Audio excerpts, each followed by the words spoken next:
The moment I stepped into the site, the air felt wrong. Not cold, not hot, just wrong. It hung heavy, suffocating, like a word hanging unspoken in the dark. The hallway echoed with something faint, like a distant hum, but it wasn't electricity. Not even close. It felt more like something watching. I thought I heard a voice. At first, I chalked it up to exhaustion. The team had been working around the clock, and they all looked as dead as I felt. But as I passed the hallway mirror, I caught the reflection of a figure. Too tall, too thin. My heart stopped. It moved with me, never looking directly at me.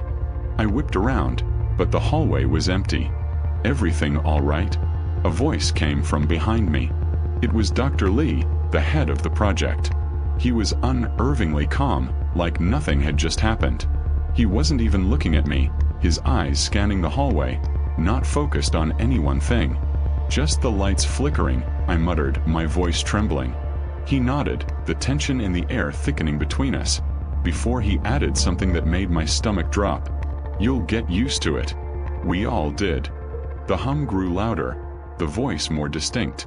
My hands trembled as I turned back to the mirror. The reflection was still there, standing in the hallway, just out of reach. Watching. I knew I wasn't supposed to ask, but in that moment, I couldn't help myself. What's here? Dr. Lee's expression never wavered. Silence.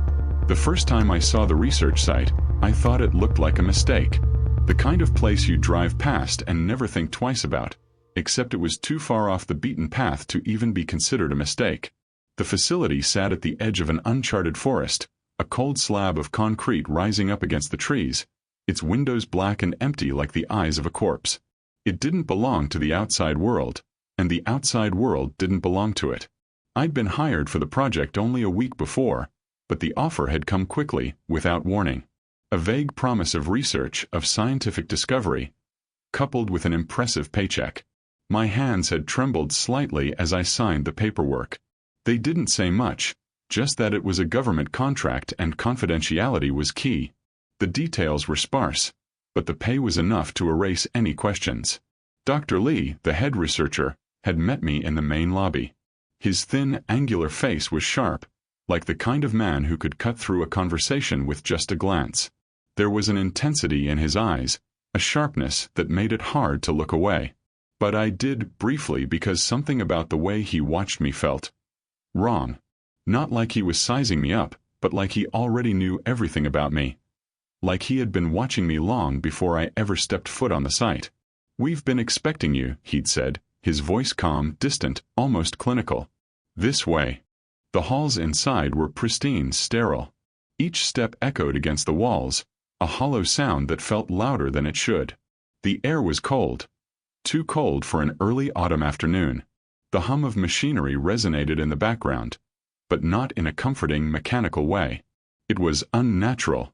There was something wrong with the rhythm, something about the machinery's low whirring that made it feel off. "Quiet, isn't it?" Dr. Lee said, as if reading my mind. I nodded, keeping my hands folded tightly in front of me, afraid that if I touched anything, something might move on its own. The floors were polished so clean I could see my reflection in them. The fluorescent lights above flickered briefly, casting brief shadows along the hallway, before returning to their steady buzz. We passed a door. It was cracked open just a little. Barely an inch. I could see shadows moving inside, fast moving, as though something large was pacing back and forth. It made me pause. Dr. Lee didn't notice, or at least didn't acknowledge it. "Don't worry about that," he said flatly. "We'll keep you on observation duty for the first few days, just to familiarize you with the systems.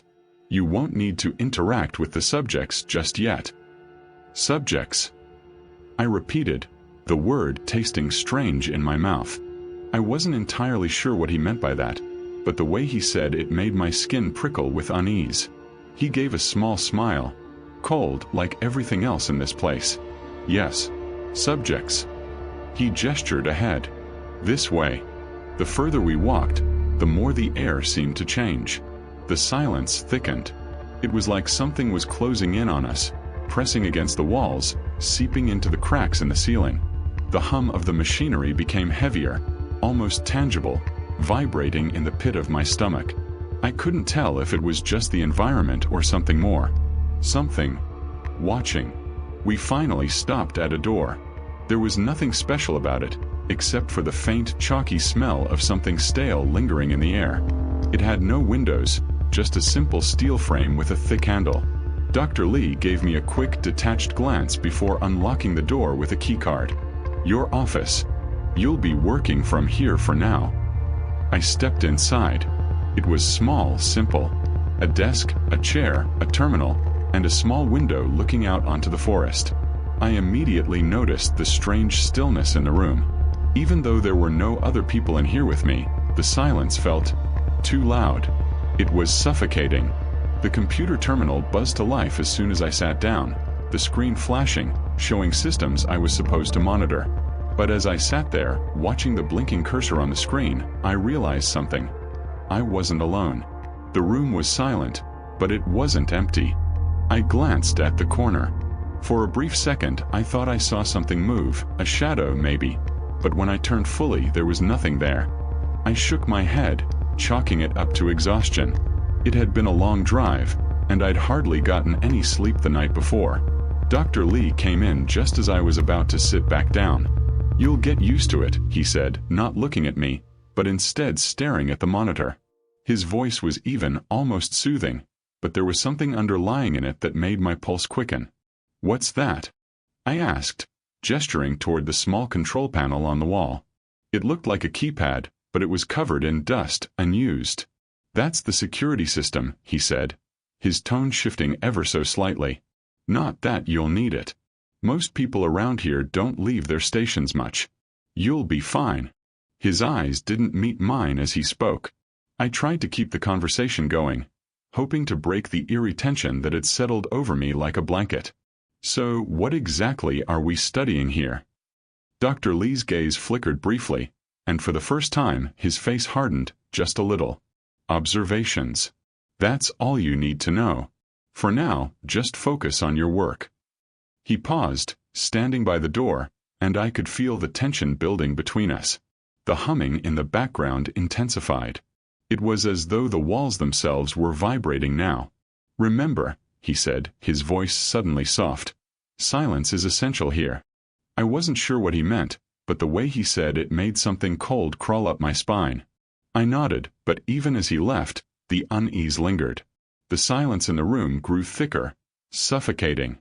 I couldn't shake the feeling that something was there, just outside my vision, watching. And then, just as I was about to look away, a whisper drifted into the room. Faint, distant. "It knows." I froze, turning my head sharply to look around. But there was nothing. Nothing but the humming. The unbearable silence. The next few days at the research site felt like an endless cycle. Mornings bled into evenings, and nights swallowed entire hours. I spent most of my time in the observation room, staring at screens filled with data I didn't understand, monitoring equipment that hummed and clicked in rhythms too precise to be comforting. Silence wrapped itself around me like a second skin, thick and suffocating, clinging to my every movement. But I was growing used to it, or at least I thought I was. The whispers continued. They started as faint, almost imperceptible sounds, a rustling in the vents, a breath just outside my door, but they grew louder as time went on. At first, I thought I might be imagining things, the result of too much exhaustion and too many sleepless nights. But by the third day, I wasn't so sure. I started hearing words too. "It's coming." I was alone when I first heard it. I had just entered the observation room to check the terminal when I felt it. The unmistakable presence of something other. Something intangible yet suffocating. The hum of the machines was louder now, vibrating through the floors, the walls, until it felt like it was rattling my bones. The shadows in the corners seemed to shift, just at the edge of my vision. I turned quickly, catching nothing but empty air. But then I heard it again. "It's waiting." The words weren't clear at first, just wisps of sound that seemed to float in from the darkened corners of the room. I pressed my hand to my ear, straining to hear, but the words slipped away as soon as I tried to focus on them. I shook my head. It had to be the silence, the oppressive hum of the equipment playing tricks on my mind. That was it. But it wasn't. The whispers grew bolder with each passing day. Sometimes they came when I was alone, sometimes when I was with the others. It didn't matter. They always felt wrong, as if the air itself was rippling with the weight of them. By the 5th day, I couldn't ignore it anymore. I found myself looking over my shoulder more often, catching fleeting glimpses of movement in the corners of my eyes. I couldn't tell if it was a shadow, a reflection, or something else entirely. Every step I took, every click of the keyboard, felt too loud, like the world was waiting for something to happen. That's when I started noticing the changes in the other staff members. At first, it was subtle. Dr. Lee would stand by the door and stare into the empty hallway, his face expressionless. It was as if he was waiting for something, or someone. He would snap out of his trance when someone spoke to him, but the blank look would return as soon as he turned away. The others were the same. They moved through the halls like sleepwalkers, heads down, eyes trained on the floor. No one looked at anyone else. No one spoke unless they had to. The silence in the halls had begun to suffocate us, pressing down on our shoulders with a weight that was hard to ignore. I started to wonder if the sight had a way of breaking people. If it wasn't just the silence that made them like this, but something more. I thought about asking Dr. Lee what was going on, what had been happening here before I arrived. But I didn't. I couldn't. Every time I tried to open my mouth, the words would die in my throat, stifled by the heavy unseen weight of whatever hung over us. The whispers began to form clearer shapes. Sometimes I could almost understand them. It's awake. On the 7th day, I found a file tucked away in one of the storage cabinets, hidden beneath a pile of irrelevant papers. It wasn't labeled, just a simple manila folder with a string tied around it. I had been searching for the source of a malfunction in the equipment when I saw it, just sitting there, waiting. I didn't think twice as I pulled it out and flipped it open. Inside, the contents were brief, reports, diagrams, and half-burned photographs. But there was one piece of paper that made my blood run cold. It was a report on a series of experiments that had been conducted here long before I'd arrived. The first thing that caught my eye was the date, 1978. The report detailed an underground project aimed at testing the limits of human isolation. It seemed harmless enough at first, nothing more than experiments on sleep deprivation and sensory deprivation. But as I read on, the tone shifted. The subjects, according to the document, had begun experiencing hallucinations after a certain period of isolation. They had started hearing voices, seeing things that weren't there. But it wasn't just that. The most disturbing part was the note at the end. The subjects began to exhibit behavior consistent with the presence of an external entity. The phenomenon was documented, but not understood. An entity. I couldn't shake the feeling that the research site had been built on a lie. That what had started as a harmless experiment had evolved into something else entirely. Something darker, more dangerous. I sat back, my heart pounding. The room felt smaller, suffocating. The hum of the machine seemed louder now, pressing in on me from all sides. I glanced toward the hallway, suddenly unsure of whether I was truly alone. That's when I heard it again. It's close. The voice was louder this time, the words more distinct. It was coming from the hallway, but it was different. It didn't sound like a human voice. It didn't even sound like a whisper. I stood up, my legs unsteady as I moved toward the door.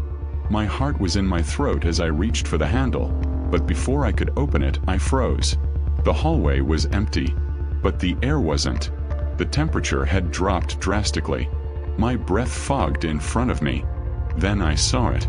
In the corner of the hallway, just beyond the reach of the light, stood something tall and dark. Its outline was blurry, shifting, as though it wasn't fully there. But I could feel it. I could feel its presence, pressing against the air like it was reaching for me. My heart stopped. I tried to move, but my legs wouldn't obey. It's watching. The voice wasn't just in my head anymore. It was all around me. The walls, the floor, the ceiling, everything seemed to hum with its presence. I slammed the door shut, my hand shaking as I locked it behind me. The room felt like it was closing in on me, the walls narrowing, the shadows growing longer. I ran to the terminal, But the screen was blank, the data corrupted. The whispers came again. Louder. Closer. You can't leave. And then, just as I turned to flee, the door burst open. There was no one there. Only the silence. But it wasn't the same silence. It was thick with something. Something dark and hungry. I backed away, the room spinning. I didn't know what was happening anymore, or who I could trust. The others had stopped talking. Dr. Lee had stopped looking at me. No one had warned me about this. About it. The silence was everywhere now. And it was too late to escape. The hallway was empty, but it wasn't. It could never be again. I could still hear the sound of the door swinging open, the echo of it in the silence. It was as if the world around me had gone still, but in that stillness, I could feel something crawling beneath the surface. Something watching, waiting. I pressed my back to the cold wall, my breath shallow and erratic. The air around me felt wrong, as though the very room was no longer a place of refuge but a cage. The hum of the machines outside the room had grown unbearable. It wasn't just the background noise anymore. It was alive. The whirring, the pulsing, it felt like a heartbeat, thumping with a rhythm that didn't belong. The vibrations in the walls made my skin itch, made my teeth ache. The silence that had once suffocated me had turned into something else. A presence, an entity in itself. A thing that was alive with malice, wrapped in the stillness, waiting for the right moment to strike. The door to the observation room had been left wide open now. My mind raced, paralyzed by the decision in front of me. Should I run? Or should I wait? The whispered voices had grown louder, more distinct. You're not alone. I swallowed hard, trying to steady myself. But the words wouldn't stop. They were coming from the corners of the room. From beneath the floor. From the ceiling. They were everywhere. It's awake. The shadows twisted, as though they were being drawn to a point in the center of the room. The flickering lights above me buzzed erratically, casting a strobe of fleeting images against the walls. For a brief, terrible moment I saw it. A figure. Tall, impossibly thin. It stood just inside the doorway, its body bending unnaturally, stretching in ways that shouldn't have been possible. Its face was shrouded in darkness, but I could feel its eyes. They weren't eyes, not really. They were a force, a thing that burned into my mind, dragging me into its gaze without a single word spoken. It was not human. Its movements were slow, deliberate. The air in the room grew colder with every step it took. I tried to run, but my legs betrayed me, locking into place like stone. My heart hammered, each beat louder than the last, a warning that something worse was coming. And then I heard it. A whisper. This time, it was different. It wasn't an echo or a trick of the mind. It wasn't coming from the shadows or the walls. It was coming from inside my head. We're all here. I turned sharply to the door. It was still standing open, but the hallway beyond was no longer empty. There were others now. Not real people, no. But they looked like people. Faces twisted in agony, bodies bent at impossible angles, their mouths gaping open in silent screams. They didn't move, not yet. They just stood there, frozen, their eyes hollow and staring. Who are they? I managed to whisper, my voice shaking. I couldn't control it. I couldn't control anything anymore. The figure in the doorway didn't respond. It didn't need to. Its presence, its sheer wrongness, was all the answer I needed. The whispers grew louder, more frantic. We were here before you. We never left. The figure moved forward, its footsteps soft but unmistakable. My body reacted before my mind could catch up. I bolted, stumbling out of the observation room and into the hallway. But the moment my feet hit the floor, the lights flickered again. I couldn't run. I couldn't think. The hallway stretched on, but it felt endless now, a maze of distorted corridors that twisted around me. The walls closed in, breathing in and out like something alive. My lungs felt like they were filled with cement, suffocating me with every step I took. I turned a corner and stopped dead in my tracks. The other staff members were there. They weren't standing in their usual positions. They were on their knees, their faces blank, their mouths moving soundlessly. They're waiting, one of them murmured. The voice was faint, hoarse, and didn't seem to come from a person anymore. I stepped back, my heart racing. But then I heard it again, louder this time. We never left. And then, the door at the end of the hall opened with a slow, screeching groan. A dark figure stepped out. Taller than the rest, draped in black. But it wasn't just a shadow. It was like it was made from the air itself. It was the reason they were silent. My pulse quickened as I realized the horrifying truth. The silence wasn't just a request. It was a command. The silence kept us trapped. It kept us controlled. The shadows of the hallway seemed to lengthen and twist, stretching out like living things, pulling me toward them. But no matter how much I struggled, I couldn't pull away. The silence wrapped tighter around me, squeezing the air from my chest.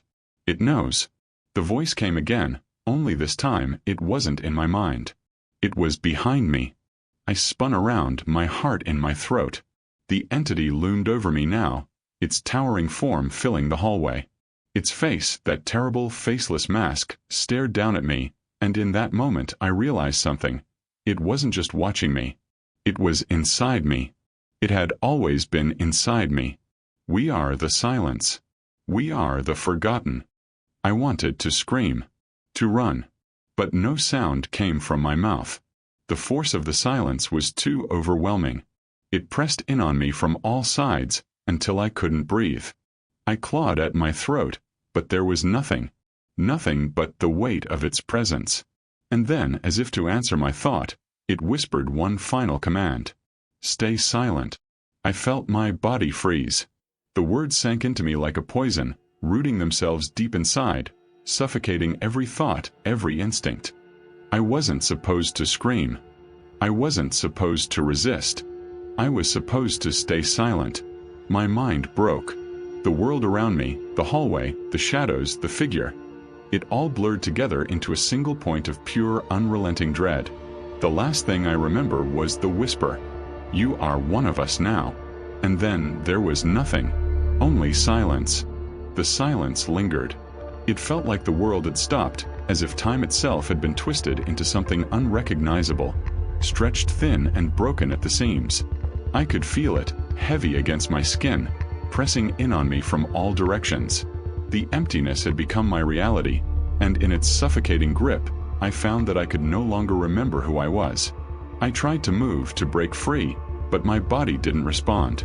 My hands were stiff, my legs cold, and my mind. It felt fractured, scattered into pieces I couldn't piece together. It was like I was drowning in my own thoughts, suffocating in a sea of darkness. I couldn't hear my breath. I couldn't hear anything. For a while I was lost in that silence. I didn't know how long I stood there, unmoving, trapped in that endless moment where nothing existed but the heavy weight of the void. But then something began to stir inside me. A sliver of awareness. A single thought broke through the haze. I have to leave. It was a fleeting thought, just a whisper, but it was enough. Enough to give me the strength to move, to break free from the unnatural stillness that held me in place. I took a step forward, my legs shaky, my body unsteady. The hallway stretched out in front of me, but it was different now. The walls were no longer solid. They rippled like water, bending and warping as though the building itself had become an extension of the entity that had haunted it. The lights flickered weakly overhead, casting long, eerie shadows that seemed to move on their own, stretching out like claws reaching for me. I couldn't shake the feeling that the building was alive, that it was watching me, following my every movement. And somewhere, deep in the shadows, I felt the presence of it again. That thing. The thing that had controlled us all. The thing that had made us silent. I tried not to look back. The whispers still echoed in my mind, soft and insistent. They told me I was one of them now, that I couldn't leave. But I couldn't listen to them anymore. I wouldn't. I stumbled through the hallway, my mind still foggy, but with each step, the air grew heavier, thicker. The walls pressed in on me, and the whispers grew louder. You can't leave. You belong here. The realization hit me like a blow to the chest. The others weren't just gone. They were still here. They were everywhere. In the walls. In the floors. in the very fabric of the building. And the worst part was, they had been here all along. The staff, the researchers, the experiments, they were all trapped in the same silence. Trapped in the same curse. I had always thought they were just people, just colleagues working on some project. But they weren't. They were part of it. Part of the silence. And the silence had consumed them. Twisted them into something that didn't belong to the world anymore. They were gone, lost to the thing that had controlled us all. I felt the coldness of the air around me, the frost creeping beneath my skin, and I realized it wasn't the building anymore. It was something else. Something darker. It was the silence itself that had become the entity. It wasn't just the absence of sound. It was alive. It was hungry. I pressed forward, the world around me warping as I moved. The hallway stretched out endlessly, but I couldn't stop. I couldn't let myself stop. If I stopped, I'd be swallowed up by the silence, consumed by it, just like the others had been. I reached the exit. The door was just ahead. But as I reached for the handle, I hesitated. The whispers came again. They were louder now, deafening, clawing at my mind. You can't leave. You never could. I shook my head, trying to block out the voices, trying to focus on the door. My hand trembled as it gripped the cold metal handle. The building groaned around me, as if it were in pain. The walls seemed to pulse with the rhythm of my heartbeat. I twisted the handle and pulled. The door creaked open. But what I saw beyond the door made my blood freeze. The world outside wasn't the same. It was wrong. The sky was a sickly shade of gray, as though the sun had never risen. The trees outside were twisted, their branches reaching out like skeletal fingers, their leaves blackened and withered. The ground was cracked and dry, as though the earth itself had been drained of life. It wasn't the world I had left behind. It was a reflection of the research site, a twisted version of it. The same building stood before me, but it was broken, shattered, decayed. The air was thick with fog, and I could hear the faint echoes of whispers. The silence is forever. I stepped back, my heart pounding in my chest. My hands were shaking uncontrollably now, and my breath came in short, ragged gasps. The world around me seemed to warp, bending and twisting in ways that shouldn't have been possible. I was still inside. Still trapped. The door slammed shut behind me. I turned back to face the hallway, but it wasn't the same hallway. It was darker now, the shadows longer. The walls seemed to press in on me, suffocating me, squeezing the air from my lungs. The hum of the machinery was gone, replaced by the deafening silence.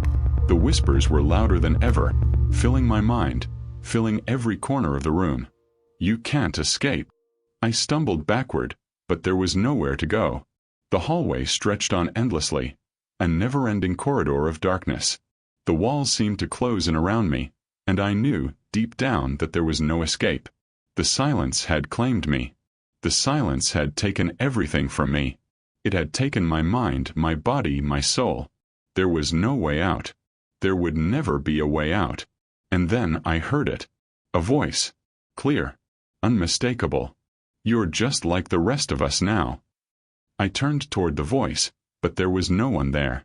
Only shadows. We never left. And as the words echoed in my mind, I realized the truth. I had never really left. I had never truly escaped. The silence had always been with me. It was inside me now. I was one of them. One of the lost. The door had closed, but the silence was all around me. And it would never end.